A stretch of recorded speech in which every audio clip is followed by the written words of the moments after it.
In this tutorial, we will be discussing fusion and sublimation.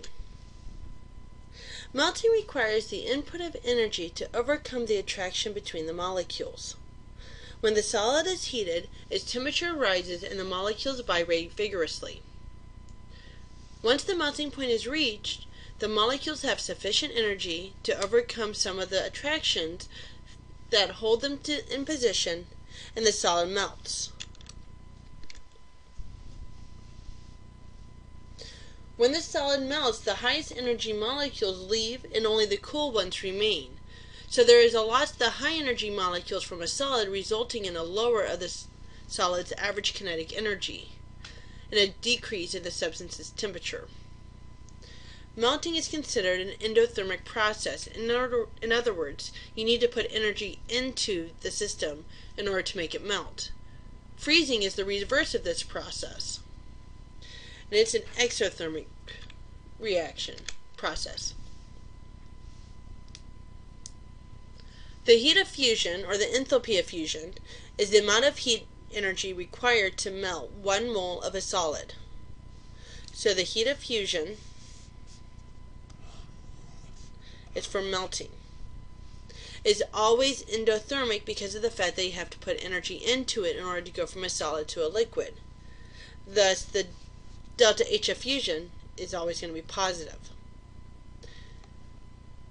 It can be temperature dependent. In other words, as the temperature changes, the amount of energy you have to put into it might also change. And its value is less than the delta H of vaporization, which is the energy it takes to go from a liquid to a gas. Notice down here, the crystallization here is going from a liquid to a solid, while the fusion is going from a solid to a liquid. They're the same value, except they're the reverse of each other. Sublimation is going from a solid directly to a gas. That means you have to overcome the fusion and the vaporization at the same time. That's why this amount is added together. So let's talk about the sublimation and deposition for a minute. Molecules or atoms in a solid have thermal energy that allows them to vibrate. Molecules at the surface, so when we're looking at an ice cube for instance, the molecules at the surface of the ice cube, with the sufficient energy to break free from the surface and become a gas, this process is called sublimation. The reverse of sublimation is referred to as deposition. It is the capturing of vapor molecules into a solid. Molecular solids have a vapor pressure. Solid and vapor phases can exist in dynamic equilibrium. In other words, they're occurring all the time. So if we look at that ice cube again, we have one molecule that's escaping and we have another one that's coming down and becoming a solid. That's what dynamic equilibrium means.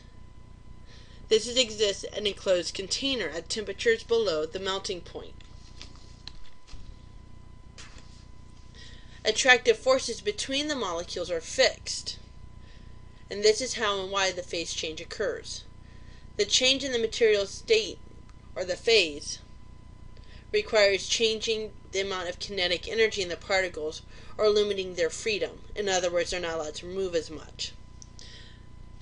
Solids melt when heated because the particles gain enough kinetic energy to partially overcome the attractive forces.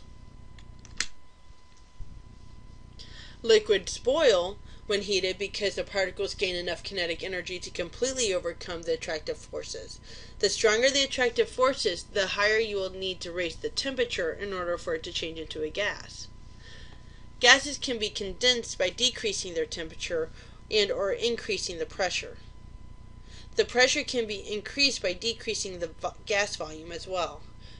Reducing the volume reduces the amount of translational freedom the particles have. In other words, they're not able to move around as much, and therefore they are forced to slow down. And that gives you information about the changing of the phases.